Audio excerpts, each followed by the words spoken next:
We haven't seen Chevra since that night at Baptiste's place. Well, guess there's no point in worrying about it now. Let's go join up with the others.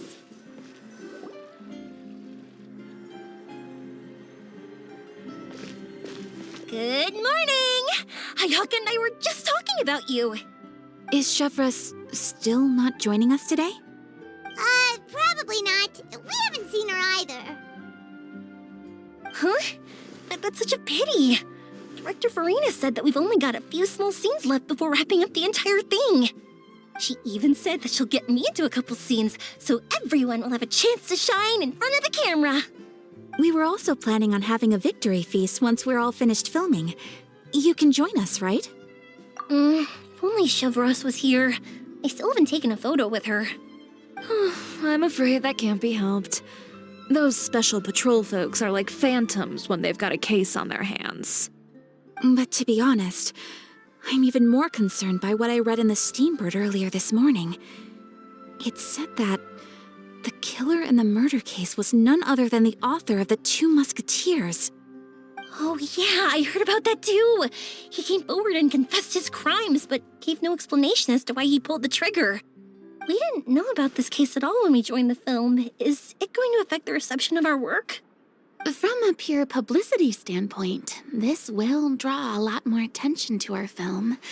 I have to say, though, that no director can be perfectly comfortable with garnering attention through means other than artistic skill. To be fair, I feel like that ship sailed the moment you allowed yourself to be named as the director on our posters. It's not my fault that I'm super popular. What was that saying again? My popularity has, Sunk to an all-time low? spread to the four corners of Teyvat.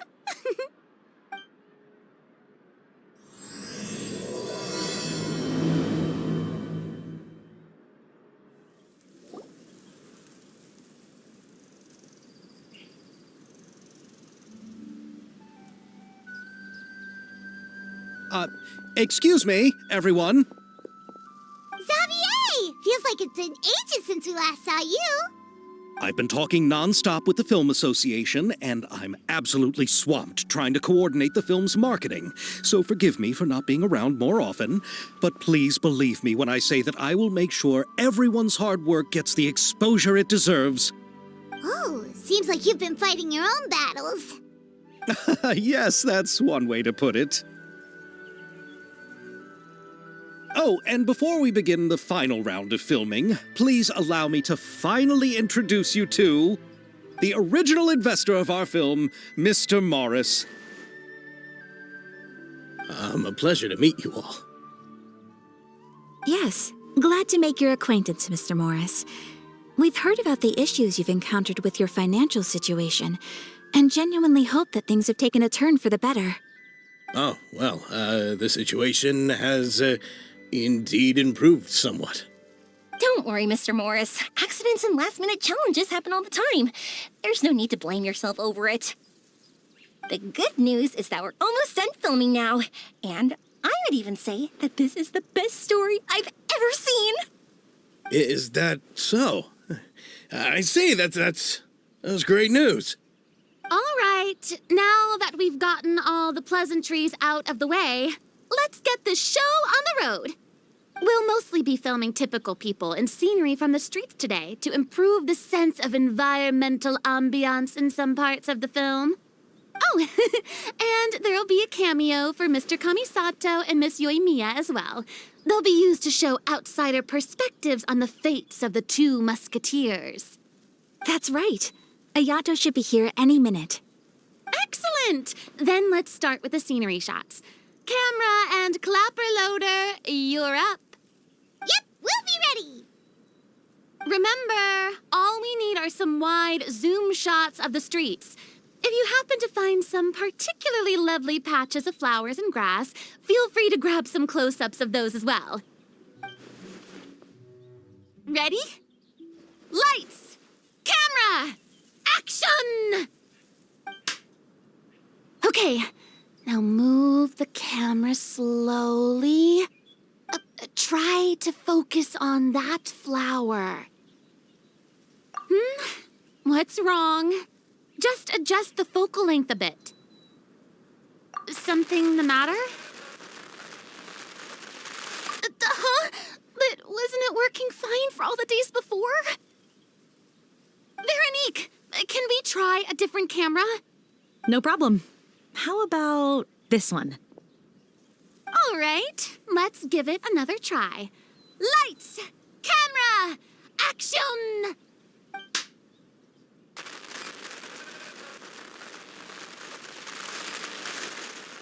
Don't tell me. This one is broken too?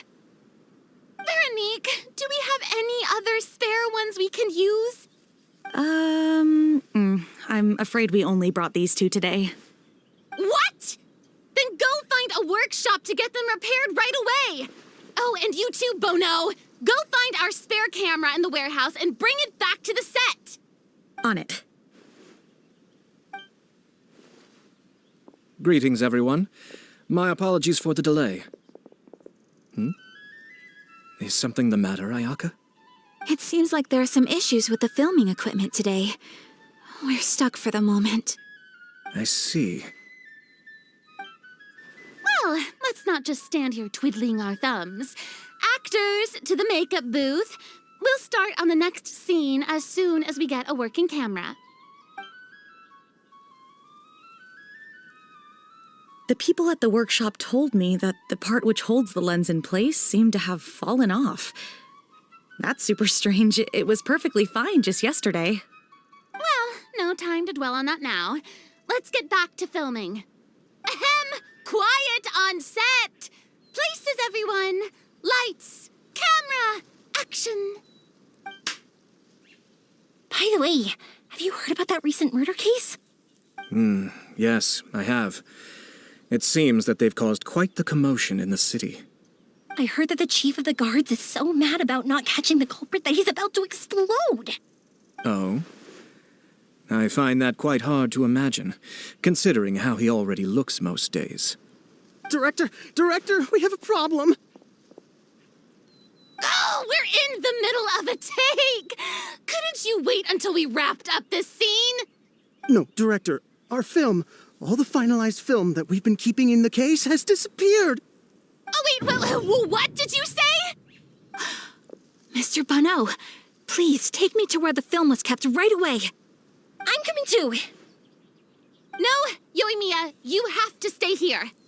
Oh. Okay, listen up. Everyone who's not working on this current scene can go with Bono to look for the film. Everyone else, stay put and wrap up the scene. Unbelievable. How could all these problems happen in just one day? We're back. How did it go? Did you find the film? We found it in the sewers. Huh? In the sewers? Is the film still okay? We discovered it just in time, so we should still be able to salvage it. The others are checking now to see if we lost any specific scenes. You scared me for a moment there. I nearly thought we had lost everything. I really don't want to experience that feeling of despair again. Okay, but who could have stolen the film and dumped it there? Could it be some competitors working on other films? But if they wanted to harass us, why wait until the last day? Okay, we don't have time to really look into it right now. Let's strike while the iron is still hot and wrap this thing up once and for all. Yeah, let's finish it.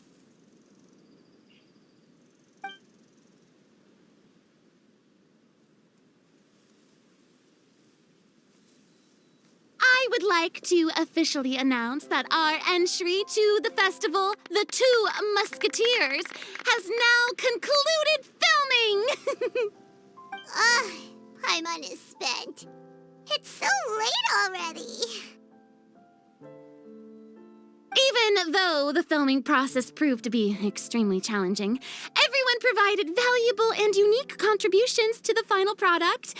Thank you all for your dedication and support. And just like Director Farina, I would also like to extend my most heartfelt thanks to all of you. Really, you've all helped me so much. All right, let's save the awards speech for later and hopefully also get some rehearsals in before the real thing. Anyway, now it's time to party! Let's all make our way to the beach and have a celebration feast so loud and fun that even the blubber beast will want in. Party, party! Paimon wants to party! Whoa, this place is hopping. Everyone's finally getting to relax after wrapping up the film. Let's go chat with someone. Have you ever seen a fireworks show, Mr. Morris? It's pretty amazing. I'm afraid I haven't, but I'll take your word for it.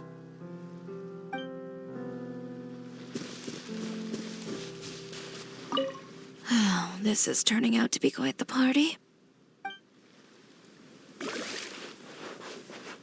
I was thinking, if this film turns out to be a success, could I ask the two of you to stay and be a part of my crew?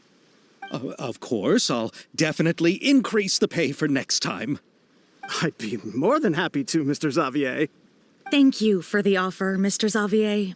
But I've made some plans to go on a journey to the other nations once the festival is over. Is that so? Well, then in that case, bon voyage, Miss Veronique. Please feel free to get in touch once you've returned to Fontaine.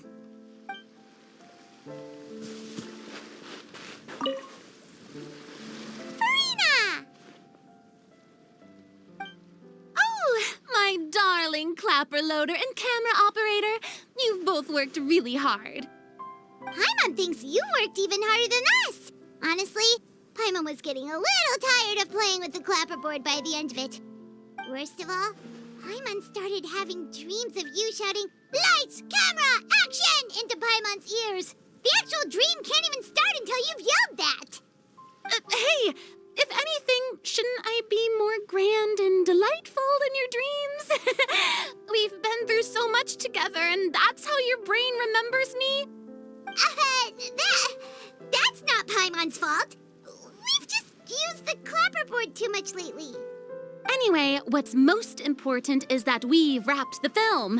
I'm pretty confident that we'll take first prize. Hey, no need to mention the official name. Wait, now that you mention it, if we did win the prize, would Farina just get a statue of herself? Come on, I don't need that kind of attention. Xavier can accept the reward on our behalf. But just imagine! Farina accepting the Farina Award and holding a Farina statue. I'm going back to my dessert now. You all can keep discussing that on your own.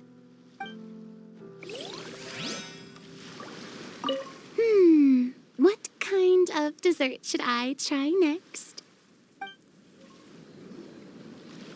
Hey, Ayato! How's your work been going? Everything went rather smoothly. Thank you for your concern. Ayato told me that we've already confirmed the dates for some Inazuma Fontaine cultural exchange events. So the next time we visit, we'll be doing so in our capacities as the representatives of the Yashiro Commission. Oh, that's great! Then maybe Paimon will be able to find Fontaine detective novels in Inazuma from now on. Oh, wait. Wouldn't Yae Miko get upset if that happens? That would be stealing some of her business. You've got a point. She's always complaining that light novels have become bland and too predictable after all. The cultural exchange won't only feature literatures of both nations, of course. We have also made plans for cross-cultural engagements in the fields of gourmet cuisine, toy making, and artisan craftsmanship. Whoa! Paimon's getting super excited now! When the time comes, be sure to visit and participate in all the events.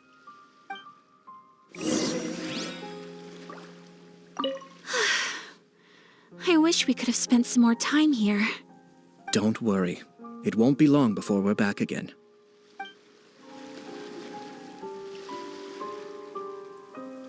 Chiori! Hey, you two. Are you not really into these kinds of big social occasions?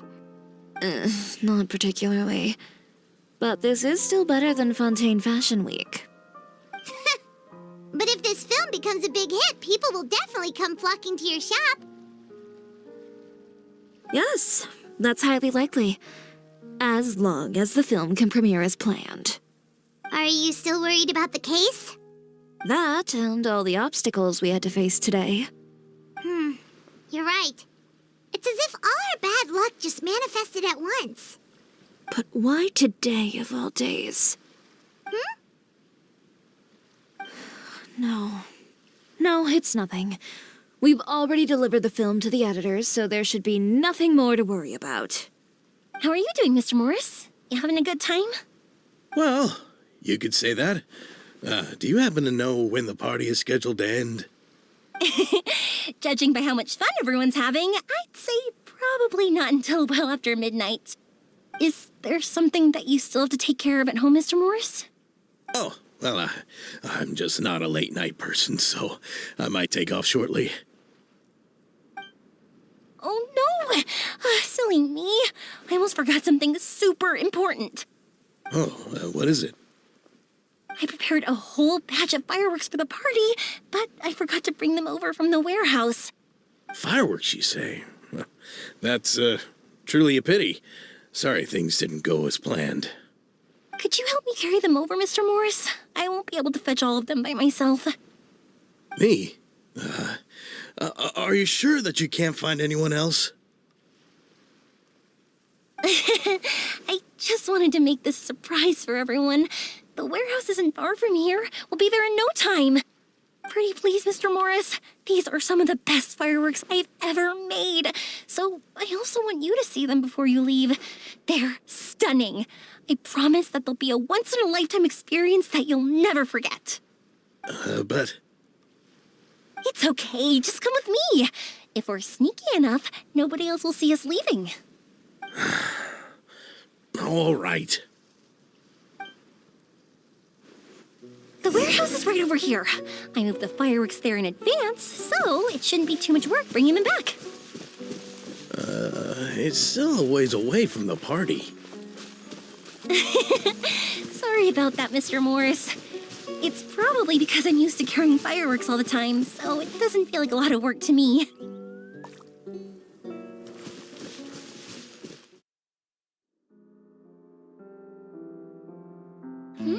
It's dark in here. Wait here, Mr. Morris. I think the light switch should be somewhere over here. Why did I have to get roped into this? What was that?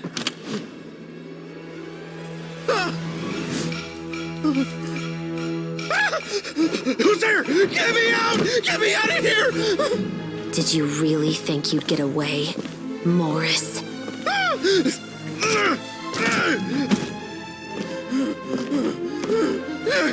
You've got the wrong guy. It wasn't me. I'm not the killer. You know, Eliza died a far more heroic death than this. She fought your assassin to the end, to save the children she had hidden beneath the floorboards.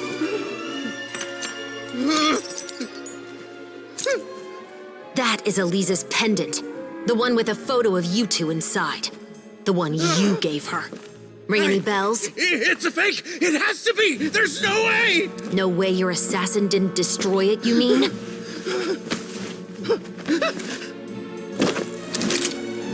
Did you ever love her, Morris? Or was killing her always the plan? No, please. Listen to me. I told Eliza to keep us a secret. I paid her plenty for her silence. I never thought she'd keep the child. Everything was gonna come out, and I had no choice. She'd force my hand. No! I'm begging you. I have money. Just name your price, please. You can keep your Mora, and you can go to hell.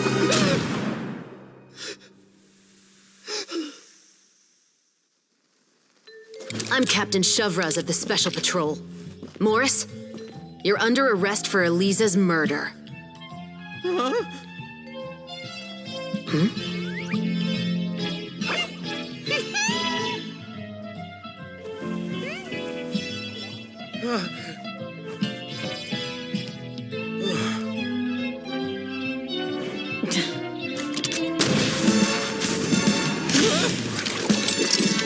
under arrest too, prop manager Veronique. Or perhaps I should call you the Second Musketeer.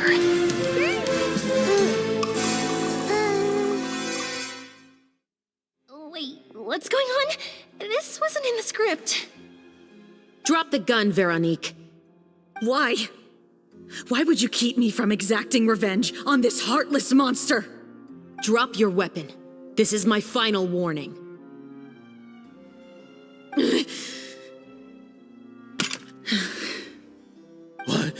What is going on? Do I have to spell it out for you, Morris? Everything that took place just now was staged to get you to confess the truth. But this last part is all improv, of course.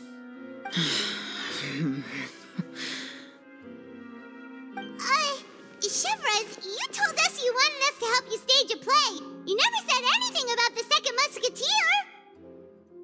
It's because even I had no way to confirm my theory until now. Thank you for your performance, Yoimiya. Could I trouble you to go and bring in the other Special Patrol members? They should be on standby just outside. Oh, and please tell the other cast members not to worry about us. We'll be rejoining them shortly. On it!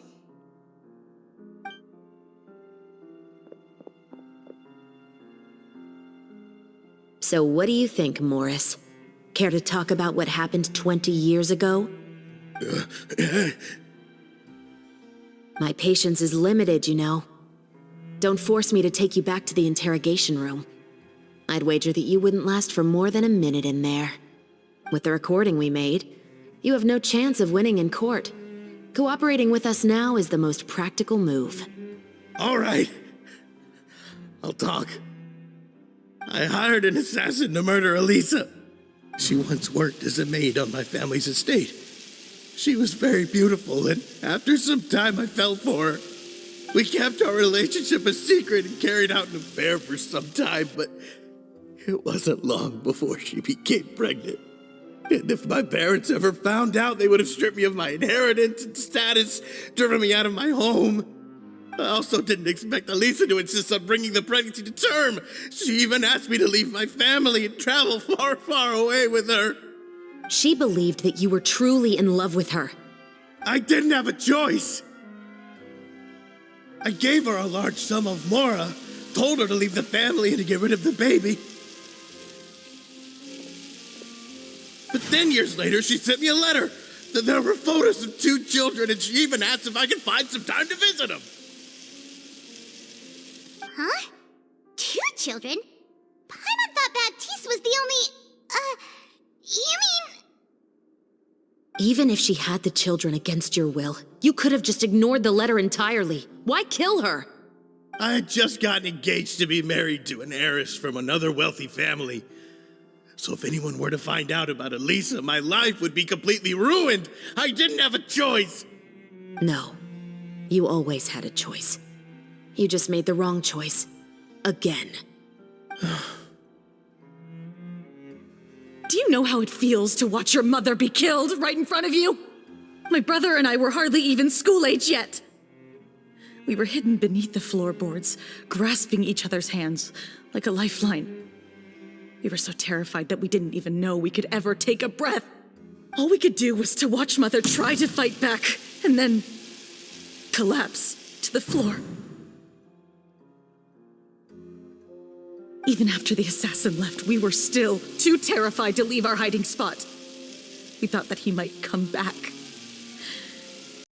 Till the next evening, when we finally climbed out and gathered around our mother.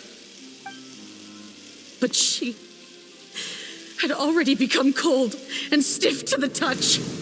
You made up your mind right then and there to bring this case to light. Not only that, we resolved to get our revenge.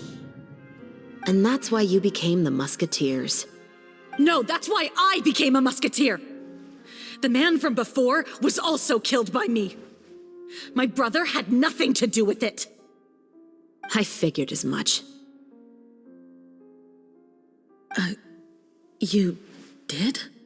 I once told these two that he didn't look like a killer to me. His confession from that night also rubbed me the wrong way. I think what really tipped me off was, how could I not feel a sense of regret in him? Huh? He confessed fast, but he didn't say a single word about you. He insisted that he was the sole perpetrator in the case.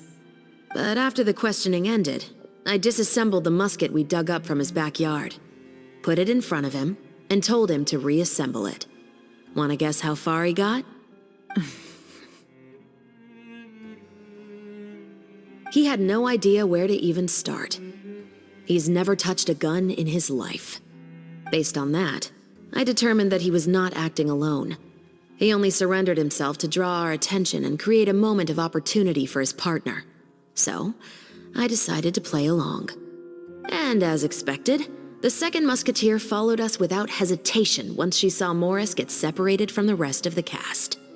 Besides, why else would he call the novel The Two Musketeers? But how did you know it was Veronique? I figured it out the moment Baptiste told me his father's name.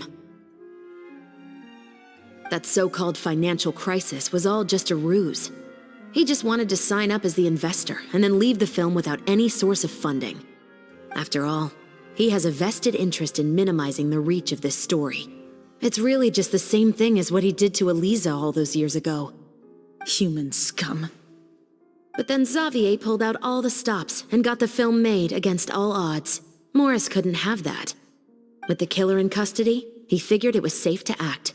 And so he came to visit the set today, just as I expected. Wait, so you were behind all those mishaps today?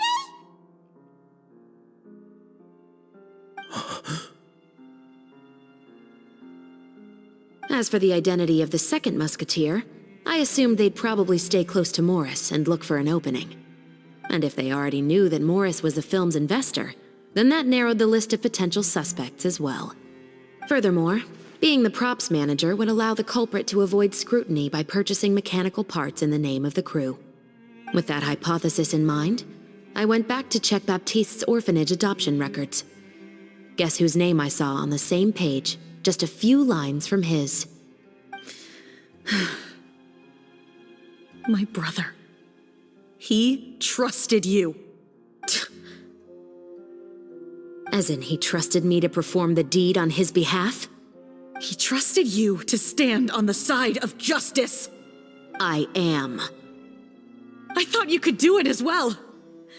Oh, the look on your face when you told him to go to hell. I really thought you'd put a bullet in his brain. You know what he has done. Are you telling me that you'd rather see him spend the rest of his life living like a king in the fortress of Meripede? I will never be able to forget the feeling of my mother's cold, lifeless hands. And you would call this ending fair? Is this what you call justice? I won't lie, Veronique. I did hesitate when your brother first told me about the truth. I wondered. I agonized over whether I should really put a bullet in his head. So why don't you? Because that should never be how justice is carried out in this world. Perhaps, to you, justice is simply reciprocated, an eye for an eye and a life for a life. But everyone has their own understanding of justice. If everyone were to pursue their own definition of it, there would be no more order in this world. Today, you'll kill Morris, and tomorrow, his children may come for you. The world cannot render judgments based on a desire for revenge. That will only lead to a cycle of revenge, as well as the destruction of order and civilized society. Fontaine is founded on a set of laws and a standardized code of justice. That is why we are the nation of justice. But with all that said, I will promise you this. Morris will not lead a cushy life in the fortress of Meripede. Chevrus, The rest of the Special Patrol is here. Thank you so much, Yoimiya. Letelier, Terena, please take them away.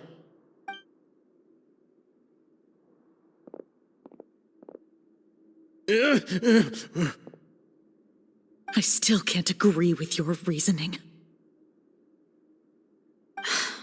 I know.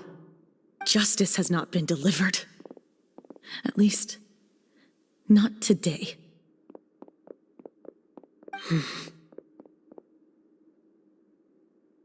Chevres. Let's go. We should give an explanation to the crew. Thank you for your concern. I'm fine. I'm just thinking about the things in life that have driven people to take justice into their own hands.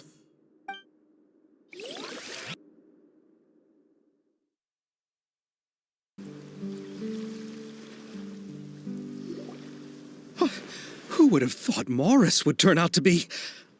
I'm at a loss of words. How could he have done something like this? I'm just glad that you're all safe and sound. Who knew that such a labyrinth of cases would be behind this story? Well, what should we do now? We have a finished film, of course, but should we still go ahead with the premiere? What do you mean? Shouldn't you be even more motivated to spread the word now that you've learned the truth? Chiori is right. I'd also like more people to see this story for themselves. But the real ending of the story seems to have deviated somewhat from the one in the script. Is that still acceptable to you, Miss Chevres? The call is yours. We still have time to reshoot an ending if that's what you'd like. No, it's fine as is. I like what we have for the catharsis. Romanticism is what gives works of art their appeal. Fiction is able to explore means of restitution that could never work in real life. Just like the real world, the world of stories also has its own set of rules and justice. These different possibilities are what initially drew me to reading in the first place. Sounds good to me. I support your decision. What about Veronique? Will she be okay? She will soon face her judgment alongside her brother and Morris. If I had to guess, they'll probably all be sent to the fortress of Meripede. I'll make sure to give Risley a heads up about it. Oh, you mean that kind of heads up? Exactly. Ahem. All right, then the matter's settled.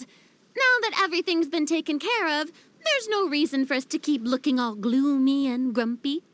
Let's get back to the feast and enjoy each other's company. We'll be starting the post-production process tomorrow. You should join us, Chevres. You missed the first few hours of the party, didn't you? All right. Count me in. Then I'll wait for you over there. There's still some good news that I'd like to share with Chevres. Traveler, Paimon, could you wait for me by the sea after the party ends? I'd like to go on a brief walk with the two of you. Thank you very much.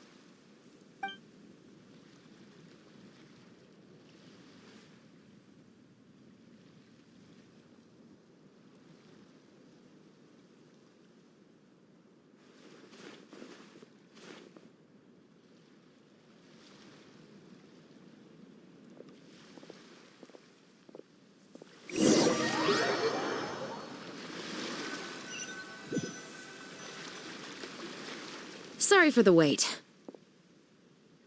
Oh, we weren't waiting long at all. Is there something else you wanted to tell us? No, I don't have anything new to share. I just felt that since you were my investigation partners, I should have another conversation with the two of you.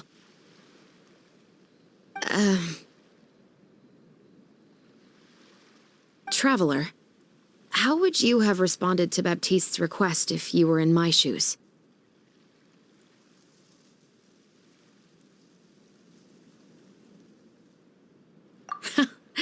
Just like the protagonist of the story, huh? Can't say it doesn't suit you. When I was young, my father often took me here to swim. We'd come rain or shine, even when it was freezing cold. He told me that swimming was the best activity to train one's strength of will. You could never give up before reaching the shore, especially when the water was cold. Oh? Why's that? Because the moment you give up would be the moment you die. At that point, I still hadn't received my vision.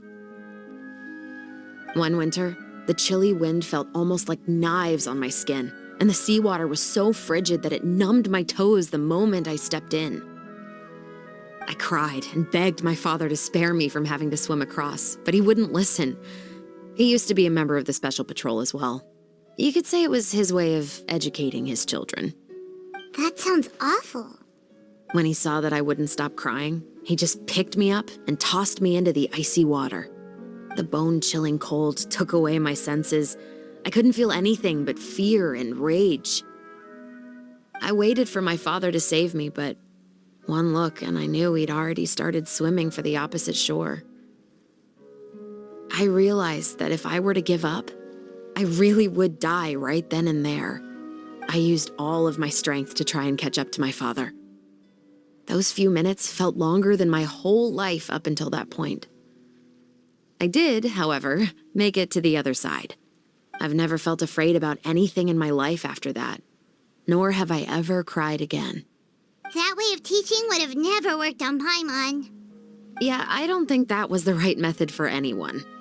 It's just that, working now as I am in the pursuit of justice, I still sometimes feel like I've been tossed into that winter sea all over again. The anger and the helplessness. Chevreuse. But the worse I feel, the more I know to never give up. The alternative would be to forever lose myself among the waves. Anyway, how about a race? Neither of us will drown, but we can still see who swims faster. You guys go ahead. Paimon will grab the clapperboard to mark the start of the race.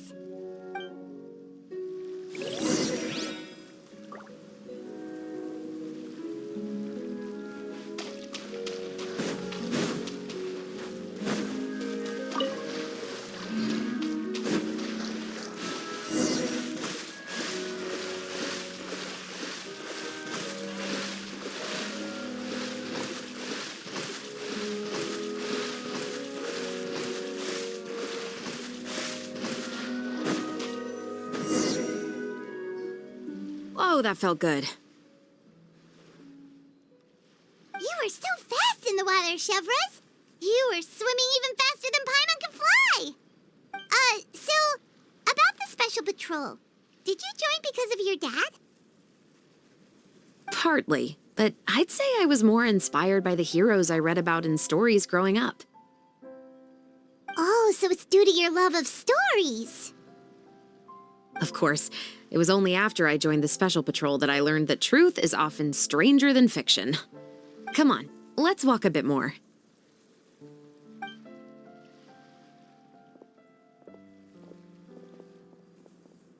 To be honest, I do sometimes question whether the decisions I make are the right ones. But I know that no matter what, I must keep swimming.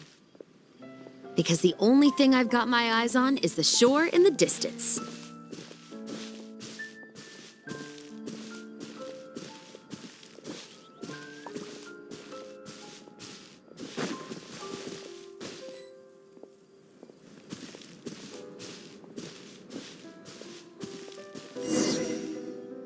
Thank you for coming on this walk with me. I feel a lot better after getting all that off my chest. Huh. We're nearly back at Baptiste's house. Huh, you're right. I didn't realize we were so close. He really did plant a lot of flowers. It's just like how he described it in the story. Huh? Wait. Paimon, Traveler, look! The rainbow roses in the garden. They're in full bloom now.